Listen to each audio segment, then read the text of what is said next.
다시 시작을 하고. 네. 자, 오늘 사제대용 세미나에서는 컴퓨터 하드웨어의 발전 과정에 대해서 좀 얘기를 하려고 해요. 아마 컴퓨터 개론 시간에 여러분들이 배우기도 했을 것 같긴 한데, 이 컴퓨터가 왜 개발됐나요? 시대적인 상황. 맞아요. 맞는 건데, 시대적인 상황이 전쟁 때문에, 제2차 세계대전 때문에, 그래서 시작을 했던 거고요.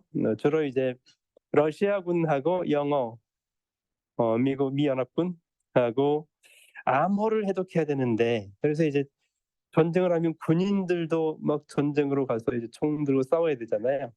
근데 그것뿐만 아니라 암호 해독을 위해서 수학에서 그 암호 해독 잘하는 사람들, 전문가들 다 이제 소집하는 거지. 나이 불문. 그렇게 해서 열심히 모르스보로 그 당시에는 이렇게 타전하는 것을, 이 언제 공격을 개시할 건지, 이 어느 방향으로 몇 명쯤 할 건지, 이런 것들을 그 암호 해독만 되면은 거의 뭐 한 90% 승리한 거나 다름이 없는 거죠.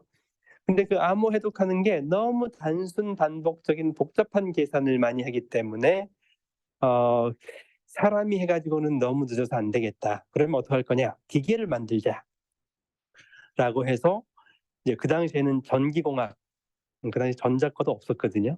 전기공학하는 교수들을 또 모아서 기계를 만들기 시작한 거죠. 물론 2차 세계대전이 몇 년 계속될지는 모르겠지만 또 다음을 위해서, 그래서 그런 컴퓨팅하는, 빠른 속도로 컴퓨팅할 수 있는 컴퓨터를 개발을 하게 된 거고요. 근데 물론 이제 그 전에도 2차 세계대전 전에도 이런 그 계산기를, 기계를 만들고자 하는 노력들이 꽤 있었어요. 그리고 대표적인 게 파스칼이라는 사람 알죠? 철학자. 철학자 파스칼이 아버지가 세무공무원이었다고 해요. 세무공무원이 아버지가 할 일이 계속 늘어나니까 집에 와서 맨날 밤늦게까지 촛불 켜고 야근하고 뭐 이런 걸 보고서, 저 주로 덧셈, 뺄셈, 곱셈, 나눗셈인데 그걸 쉽게 할 수 있는 계산기를 만들자라는 게 파스칼의 가감산기였었죠. 그래서 그 가감산기, 주로 이제 덧셈하고 뺄셈 중심의 기계식 계산기예요. 그래서 톱니바퀴 가지고 이 한 바퀴 돌면 10의 자리로 넘어가고, 또 한 바퀴 더 돌면 100의 자리로 넘어가고, 이런 것들. 그렇게 해서 나름대로 잘 만들었나 봐요. 근데 그건 이제 너무 단순한 그런 컴퓨터였고, 비교적 우리 현대의 컴퓨터에 비슷한 그런 컴퓨터를 만들고자 했던 사람이 영국에서 베비지라고 하는 사람이 있었는데, 베비지는 그 두 개를 만들었거든요. 하나는 디퍼런스 엔진. 이 디퍼런스가 미분이잖아요. 미적분. 미적분을 기계식 계산기로 만드는 건 쉬운 일은 아니었을 거예요.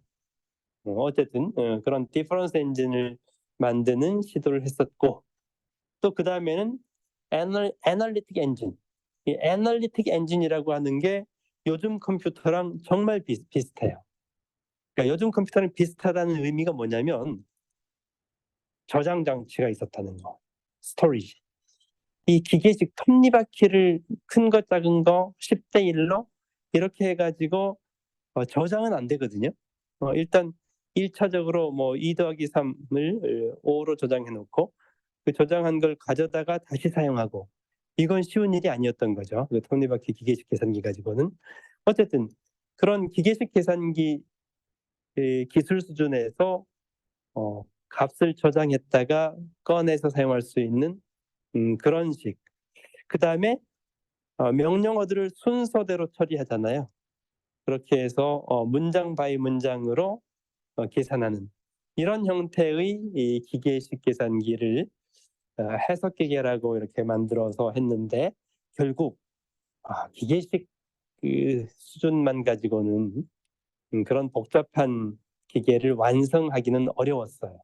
그래서 나름대로 이제 평생을 아마 이 계산기 만드는데 연구 개발했다라고 얘기를 하는데, 근데 세월을 이길 수가 없잖아요.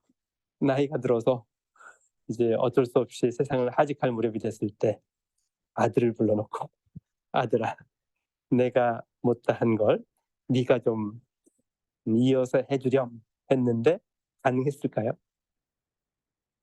원래 아들은 아빠하고 성향이 달라요. 그래서 어쨌든 간에 데비지는 평생을 이렇게 기계식 계산기 만들었지만 그 당시에 진공관이나 트랜지스터가 있었다면 아마도 현대식 계산기를 완성할 수 있지 않았을까라고 추측을 하죠. 그리고 베비지는 그러면은 그 어떤 데이터 값을 저장도 하고 그다음에 프로그래밍도 하고 순서대로 이런 순서도 개념이 있었어. 그러면 이제 그런 기능을 가지고 프로그래밍 하는 사람이 필요했겠죠. 본인이 이제 컴퓨터 하드웨어 만드는 거니까. 그때 등장하는 인물이 누구예요? 에이다 바이런이라고 하는 영국의 뭐 객원 시인인가 뭐 시인 바이런 잘 아시죠? 모르나요? 잘 모르겠어요. 그런가? 나 때는 배웠었는데. 어쨌든 영국의 유명한 시인이 있어 그 당시에 바이런. 그 바이런의 딸이 젊은 20대 그 에이다 바이런인데 에이다 바이런이 베비지가 만든 기계를 가지고 실제 프로그래밍을 해서 순서대로 처리하는 이런 역할을 했었어요. 그래서 우리가 이제 컴퓨터 역사에서 소프트웨어 엔지니어로 최초인 사람을 에이다 바이런이라고 하죠. 그래서 이제 프로그래밍 언어의 역사에서 보면 에이다라고 하는 언어가 있어요. 그 에이다 이름을 붙일 때 최초의 프로그래머 이름을 붙여서 에이다라는 그런 언어가 개발되기도 했었죠. 어쨌든 이때는 이제 기계식 계산기였고 기계식 계산기가 조금 다르긴 하지만 선공 카드, 선공 머신, 펀칭. 여러분들이 펀치 머신을 잘 보진 못했을 텐데 이 선공 카드 기계는 실제로 널리 사용했던 그런 기계인데 계산기랑 좀 비슷하다고 볼 수도 있는 거죠. 근데 이 천공 카드 기계는 아마 여러분 뭐 들었을 것 같기도 하네요. 미국에서 인구 조사를 하면 인구 수가 계속 늘어나는데 이걸 종이에다 써가지고 이 사람이 할 수가 없어. 보통 한 2, 3년에 한 번씩 해야 되는데 이거 통계 내는데 2, 3년 걸려. 할 수가 없거든. 그래서 이제 종이에다가 적어온 이것을 천공 머신을 이용해서 펀칭 머신을 이용해서 카드에다가 기록을 해서 기계로 처리하는 이런 식의 컴퓨터 비슷한 게 있었죠. 그래서 제가 천공 카드로 사용했던 이런 거 본 적 있어요? 여러분들 처음 볼 것 같은데? 저희 세대에서는 처음. 뭐 필요한 사람 하나씩 가져도 되는데. 그러면 관심 없죠. 내가 대학생 시절에 이거 가지고 포트란으로 코딩을 했었어요. 그러면 이놈을 이게 이제 이 한 장이 한 문장이에요. 한 문장도 72자까지밖에 못 쳐. 원래는 이게 80개거든요. 근데 뒤에 8개의 문자는 코멘트. 보통 이게 그냥 뭐 첫 번째 문장, 두 번째 문장 하는데 흐트러 버리잖아. 그럼 섞여 버리죠. 그래서 여기다 기록해 놓는 거지. 1, 2, 3, 4 넘버링을 하면 첫 번째 문장, 두 번째 문장 어쨌든 간에 이게 실제로 저희 세대에는 한 3, 40년 전에 이걸로 프로그래밍 했었어요. 그 당시에는 키보드도 없었다는 거지. 그런 시절. IBM 360 이용하던 시절이었는데 그래서 이제 지금 그 당시에 이제 실제 이 프린트 F 이렇게 액하기 200 이걸 가지고 있었어야 되는데 그건 없어. 그래서 이것은 이제 새 거지. 코딩이 안 돼 있는 구멍이 안 뚫려 있잖아, 그렇죠? 구멍이 뚫리면 이런 식으로 뚫리는 거야. 그래서 A, B, C 뭐 숫자 1, 2, 3, 4를 이 구멍을 뚫어서 구멍 아주 정교하게 뚫려 있잖아요. 이렇게 해서 한 라인씩, 한 문장씩 여기에다 구멍 뚫어서 이제 코딩을 하던 그런 시절이었는데, 이것은 이제 제가 참고로 A, B, C, D, E, F, G 쭉 하나씩 뚫어놓은 기념으로 또 1, 2, 3, 4 그러면 이제 이 한 줄에 구멍을 여러 개 뚫을 수가 있는데 맨 윗줄 2개 있고 그 하나씩 뚫고 해서 A, B, C, D를 1, 2, 3, 4를 구별할 수 있는 그런 카드고요. 그다음에 이제 이 프로그램을 짜면 내가 뭐 50라인짜리 프로그램 짰어. 그러면 이 카드가 50장이 필요해. 그 당시에 이 값이 싸지 않았겠죠. 이 용돈도 없는데 친구들이랑 같이 사 마실 돈도 부족한데 어쨌든 간에 이런 걸 직접 개인적으로 사서 코딩하고 그랬던 시절이 있었죠. 그러면 이 여러 사람이 공유를 하기 때문에 컴퓨터를 또 그래서 이제 여기 제 사인도 있네요. 강승식이라고. 이 잡 카드라고 그래서 잡이라고 쓰여 있어. 그럼 이걸 맨 앞에다가 내 아이디가 뚫려 있는 거죠. 실제로 그 당시 제가 썼던 82년도, 83년도에 사용했던 이 제 아이디가 찍혀 있는 기념으로 이걸 놔뒀는데 이걸 맨 앞에다 한 장 놓고 그 다음에 컴파일러를 C 컴파일러로 코딩한 건지 뭐 다른 자바로 했는지 그 필요하겠죠. 그럼 이 컴파일러가 무엇인지 집어넣고 등등 몇 가지가 더 있어요. 그 다음에 맨 마지막에 끝났다 뭐 이런 또 잡 카드가 있고 이렇게 해서 중간에 코딩한 것을 라인 수만큼 한 무더기씩 이렇게 해서 그걸 고무줄로 그래가지고 갖다 놓으면 이제 그 오퍼레이터 운영하시는 분이 각 여러 학생들 숙제해야 되잖아. 한 40명께 이게 쌓여 있는 거지. 그거 가져다가 이 성공 카드 기계를 읽어가지고 읽은 내용을 컴퓨터 본체로 전송을 해서 컴파일하고 실행하고 그 결과를 프린터로 해서 내보내던 그런 시절이 있었죠.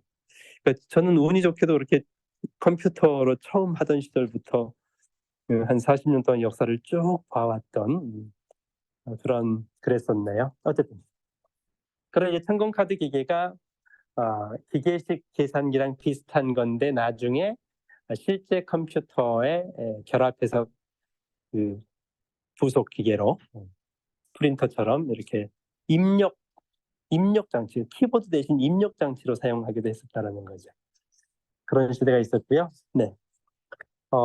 그다음 기계식을 지나서 실제 진짜 컴퓨터가 만들어진 것은 진공관 혁명이에요. 그러니까 진공관, 전자 부품이 등장하면서 그 진공관을 잘 연결해서 이제 베비지가 꿈꾸었던 이 데이터를 메모리에 저장하기도 하고 다시 가져다가 쓰기도 하고 또 순서대로 프로그래밍이 가능한 그게 이제 스토어드 컴퓨터라고 하죠. 그래서 이 스토리지 저장을 할 수 있느냐 없느냐가 매우 중요한 이 전자 진공관을 이용해서 그게 가능했던 거죠. 그러면 진공관 시절에 만들어졌던 컴퓨터, 실제로 작동하는 컴퓨터가 뭐 잘 알다시피 애니악, 유니백, 에드박, 마크1 여러 가지가 있어요. 그 중에서 이제 가장 뭐 초기의 컴퓨터라고 하기도 하고 뭐 최초의 컴퓨터라고 하면 좀 애매한 게 있어서 옛날 한때는 애니악이 최초의 컴퓨터라고도 했다가 중간에 아니야 이거 정정 초기 컴퓨터야. 그 중에 대표적인 거지. 유펜 펜실베니아 대학에서도 만들었고 칼텍에서도 만들기도 하고 이때 등장하는 사람이 뭐 모클리, 에커트 이런 사람들이었었죠. 그래서 실제로 이제 컴퓨터로 활용을 했던 그런 얘기들이 있고요. 어쨌든 계기가 된 것은 2차 세계대전을 계기로 해서 발전을 했다. 애니아크를 여러분들이 직접 볼 수가 있어요. 박물관에 가면 볼 수가 있는데 미국에 한 4-5군데 미국 워낙 크니까 이 애니악이 진공관이 18,000개를 결합해서 만들었다고 해요. 그리고 실제로 여러분들이 혹시 워싱턴 DC에 갈 일이 있으면 거기 요즘은 관광객들이 많이 안 가는 것 같은데 하여튼 스미소니언 박물관이라고 있어요. 워싱턴 광장, 국회광장 이쪽 한쪽에 보면 워낙 넓어서 걸어가려면 참 다리가 아프긴 한데 어쨌든 그 스미소니언 박물관이라든지 대학 박물관 몇 군데에 애니악 그 덩어리가 워낙 커서 이게 뭐 1.8톤 엄청 크죠.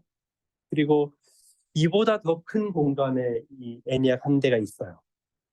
그래서 실제로 제가 그 워싱턴 DC에 갈 일이 있어서 직접 찍어온 사진 애니악 전선으로 연결돼 있고 이런 거고 하여튼 여기 CPU 쪽 뭐 비슷한 것 같은데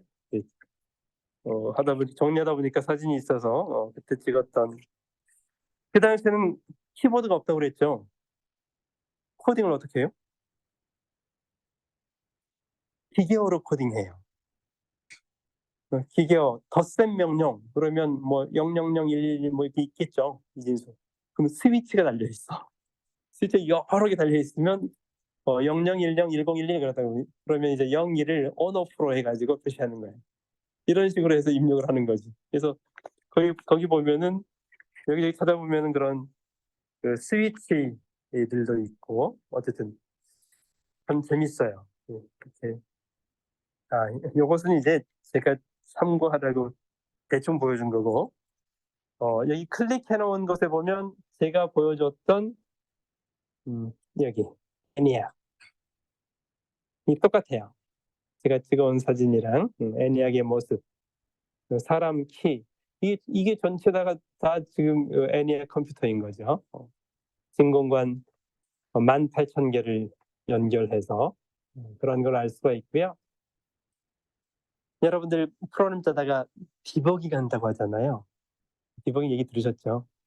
버그, 벌레잖아요, 벌레. 근데 그 디버깅 얘기가 저 애니악에서 출발했다는 얘기 들으셨어요? 어느 날 진공관, 그러니까 진공관 18,000개가 맨날 고장나요. 그 중에 한 개만 고장나도 작동 안 하잖아요.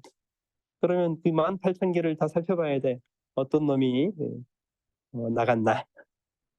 그 당시엔 친구 수명도 짧았을 테니까. 근데 한 번은 18,000개 아무리 봐도 이상이 없어. 그런데 잘 살펴보니까 그 전선이 촘촘히 있는 그 사이에 벌레가 하나 끼어 있어가지고 쇼트가 되는 바람에 작동을 안 했던 몇 박 며칠 동안 먹여서 그래서 에러 커렉션을 했던 그것 때문에 이제 그 이후로 에러 수정하는 것을 디버깅, 벌레 잡는 거라고 이렇게 얘기를 했다는 그런 얘기가 있죠. 네, 그런 애니악 얘기가 있었고요. 자, 그 다음에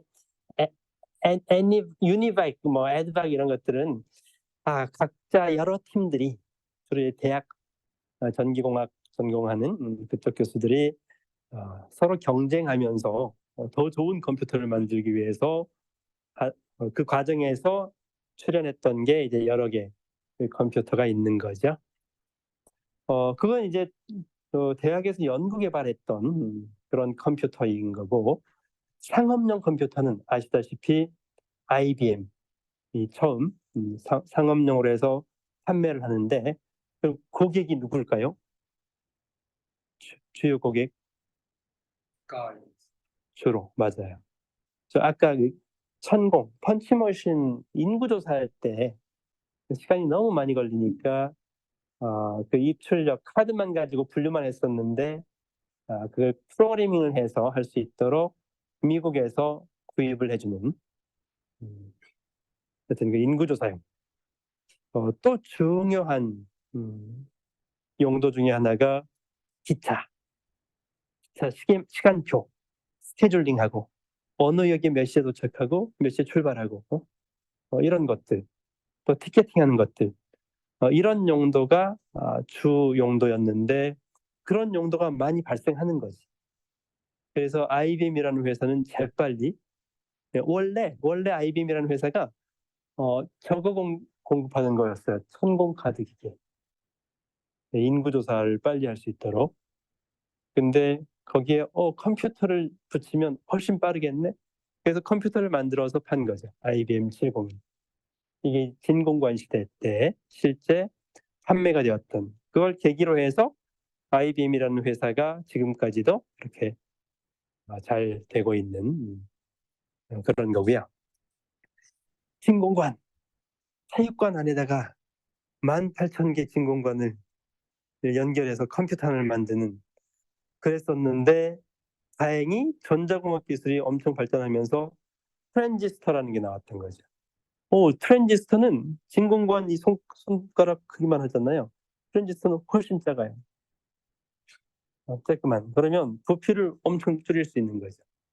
그래서 트랜지스터 하나가 진공관 하나를 대체하는 거야. 부피가 이제 n분의 1로 줄었지. 똑같은 거라고 해도.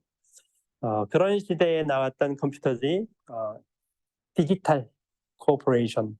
지금은 이 회사는 잘 안 보이네요. 그 당시에 PDP라는 컴퓨터가 매우 유행이었어요. 이 디지털의 PDP는 IBM이 컴퓨팅 파워는 훨씬 좋은데 너무 비싸. 지금으로 치면 몇십억이에요, 컴퓨터 한 대. 몇십억이면 너무 비싸기 때문에 많은 정부에서는 구입해 줄 수가 있지만 민간 기업들, 은행, 증권사 이런 데서는 구입할 만한 예산 범위가 안 돼. 너무 비싸서. 그래서 조금 더 성능은 조금 낮지만 저렴한, 대중화시킨 그런 미니 컴퓨터. IBM은 메인프레임이라고 해요. 큰 대형 컴퓨터, 메인프레임을 대형 컴퓨터로 하는데 그쪽 중심의 비즈니스를 하는 거고, 국가 관공서. 그래서 일반 민간 회사들 더 값이 싸진 않지만 그래도 상대적으로 저렴한 미니 컴퓨터를 중심으로 엄청나게 많이 팔렸었어요. PDP가. PDP-1부터 여기 PDP-8도 있죠. 저는 이제 그 다음 버전 PDP-11도 사용해봤거든요. 대학 3, 4학년 딱 여러분 나이 때네. 그때 이제 정부에서 사용하다가 이제 뭐라고 해야 되나, 중고품으로 새로 바꾸면서 이게 뭐 몇 년 지나면 훨씬 성능 좋은 게 나오니까 성능이 낮은 것을 대학에다가 기부한, 그걸 이제 우리 컴퓨터학교 학생들이 실제 사용했던 그런 기계가 이제 PDP라는 기계죠. 그때 유닉스 운영체제를 사용했었어요. PDP에서. IBM은 자체 운영체제를 사용을 해요. 그래서 이제 그 당시 PDP라는 기계를 통해서 리눅스는 소프트웨어 운영체제 만든 사람들이 그냥 오픈한 거죠. 아무나 써라. IBM은 저희네들 그 사업을 해야 되기 때문에 운영체제를 오픈을 안 해요. 자기 IBM 기계에서만 사용되는 그런 운영체제였던 거고요. 네, 그런 이제 트랜지스터 세대가 있었고요.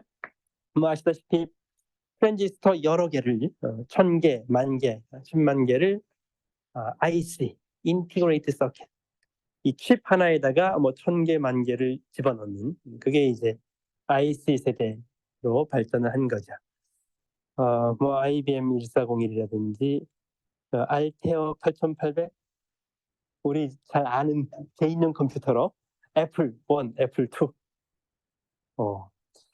우리는 주로 이제 개인용 컴퓨터에 훨씬 관심이 많죠. 이쪽은 매우 중요한 개인용 컴퓨터가 되는데, 뭐 애플은 다 알고 있는 거고요. 예, 알테어 8800이 최초의 개인용 컴퓨터라고 할 수 있어요. 근데 어떤 사람들은 애플을 그냥 최초의 개인용 컴퓨터라고 하기도 하죠. 그게 좀 모호해요. 어떤 게 모호하냐면 애플은 컴퓨터 본체를 딱 들고 와서 모니터하고 키보드 연결해서 꽂으면 작동이 되는 게 애플이잖아요. 그럼 알테어는 완제품이 아니에요. 부품을 팔아요. 여러분도 청계천에 가서 부품 사다가 뭐 그래픽 카드 사다가 빼고 교체하고 이러죠. 메인보드 고장 나면 새로 구입해서 나사 풀어서 교체하죠. 그런 수준의 조립이 아니고 이 알테어 8800의 조립 수준은 납땜하는 수준이에요. 메인보드에 여러분들 납땜 다 돼 있잖아요. 그 납땜이 하나도 안 돼 있다고 생각하면 돼. 기판 주고 칩 주고 그다음에 어떤 칩은 어디다 꽂아서 어떻게 납땜을 하고 이렇게 돼 있는 거지. 그럼 납땜 하나 잘못하면 작동을 안 해. 이걸 본 사람이 누구예요? 애플 만든 사람? 스티브 잡스? 스티븐 워즈니악 또 알아요? 애플의 공동 창업자. 그러니까 스티븐 워즈니악이 자기 집이 캘리포니아 팔로알토 그 근처야. 근데 아버지가 전기공학해서 이제 실제로 뭐 전선관 이런 전기공학 관련된 일을 해오시던 아버지를 두었어. 그래서 이 스티븐 워즈니악도 그런 걸 잘해. 납땜도 잘하고. 잡스가 더 어려요. 워즈니악이 나이가 몇 살 더 많고 같은 동네 살았어. 같은 동네 사는데 차고에서 그 스티븐 워즈니악 동네 형님이 이것저것 납땜다고 알테어도 조립하고 이러거든. 앞서 나가는 사람이야 워즈니악이. 그래서 부품 사다가 조립 납땜 이런 걸 잘해. 잡스는 잘 못해. 그걸 보면서 기웃기웃하면서 워즈니악한테 형 우리 납땜하다가 하나만 잘못해도 작동 안 하고 뭐 그다음에 부품 하나 주문하면 한 2주 걸려. 그 당시에는 뭐 잘 안 되잖아요 배송이. 2, 3주 걸려. 그래서 이 조립 하나 하려면 2달이 걸려요 보통. 그러면 이거 너무 불편해서 안 되겠어. PC 쓰고자 싶어하는 사람들은 너무 많아. 저렇게 쓰려고 하는 사람이 많은데 납땜 못한 사람들이 워낙 많으니까 우리 그러지 말고 나름대로 그 부품 디자인해서 설계해가지고 완제품으로 사업을 하자는 거지. 워즈니 얘기 잘하니까. 그래서 이제 이 알테어를 모델로 해서 애플 원을 만들어 가지고 판매를 하기 시작한 게 그게 이제 현재 애플이 되었던 거죠. 근데 애플 원은 너무 장난감 같아서 기능이 약하니까 그렇게 대중화되었다고 보긴 좀 어렵고 애플 2부터는 뭐 전 세계적으로 나도 썼으니까 그렇게 애플이라는 회사가 커나가는 그런 계기가 되었던 거고요. 그때 이제 하드웨어만 만들어가지고 안 되잖아요. 운영 체제가 있어야지. 그래서 애플에서 작동하는 물론 알테어에서 작동하는 운영 체제 만드는 또 중소기업 벤처가 있었어요. 여러 개 있었겠죠. 그 중에 이제 경쟁을 해서 성능 좋은 성능을 가진 운영 체제가 판매됐을 텐데 애플에서는 기본적으로 애플 도스라고 하는 디스켓이 손바닥보다 조금 더 크거든요. 그 디스켓에다가 운영 체제를 담아서 줘. 그러면 그걸로 이제 작동을 하는 거야. 그런데 애플사는 주로 하드웨어 만드는데 훨씬 공을 많이 들였겠죠. 소프트웨어까지 다 하기엔 쉽지 않았을 거야. 그래서 애플 도스 운영 체제의 기능이 그렇게 아주 좋진 않았어요. 그때 이제 운영 체제를 별도로 만들어서 판매한 회사가 마이크로소프트였던 거죠. 근데 잠깐 마이크로소프트는 애플 운영 체제는 아니에요. IBM PC 운영 체제야. 그래 애플 시대에도 애플 도스 말고 CPM 뭐 몇 가지 운영 체제가 있었어요. 더 좋은 운영 체제. 그래서 애플 컴퓨터는 사고 애플 도스는 너무 기능이 좀 덜 좋아. 그래서 다른 운영 체제를 별도로 만든 걸 사서 그러면 이제 더 만족했었어. 이런 시절이었는데 IBM은 이제 대형 컴퓨터만 주로 만들잖아요. 거기에 집중해. 하나 팔면 수억씩 하는, 10억, 20억씩 하는 그런 컴퓨터를 팠는데, 이제 IBM이 워낙 사업이 잘 되니까 점점 직원 수도 늘어나고 하겠죠. 근데 그 직원들 중에서 나도 내 PC를 가지고 싶어. 애플이라는 회사도 만들고 있는데 애플 8비트 운영 체제야. 너무 기능이 약해. 겨우 뭐 간단한 테트리스 게임 정도 하는 그런 거 이상 안 돼. 그래서 가장 중요한 게 뭐냐면, 우리는 컴퓨터 하는 사람들은 나름대로 프로그래밍을 하고 싶잖아요. C++, 자바, 파이썬으로 코딩을 하고 싶은데 그러려면 컴파일러가 필요해. 8비트 운영체제 애플 정도의 성능 가지고는 프로그래밍을 할 만큼이 잘 안 돼. 고급 언어로. 기계어로 해야 돼. 정말 불편하잖아요.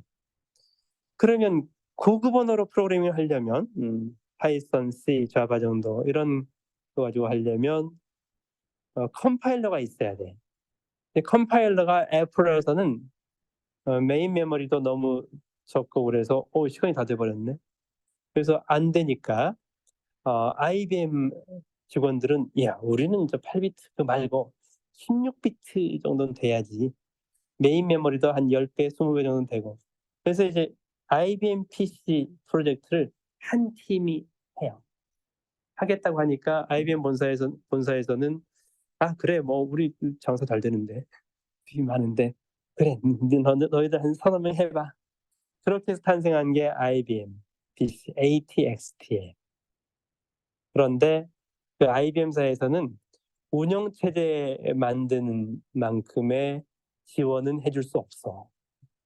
니네들이 월급을 받으면 우리 대형 컴퓨터 판매하는 이런 데 기여를 해야지. 더 이상 해줄 수 없어. 그래서 소프트웨어를 만드는 것은 빌 게이츠, MS사에다가 준 거예요.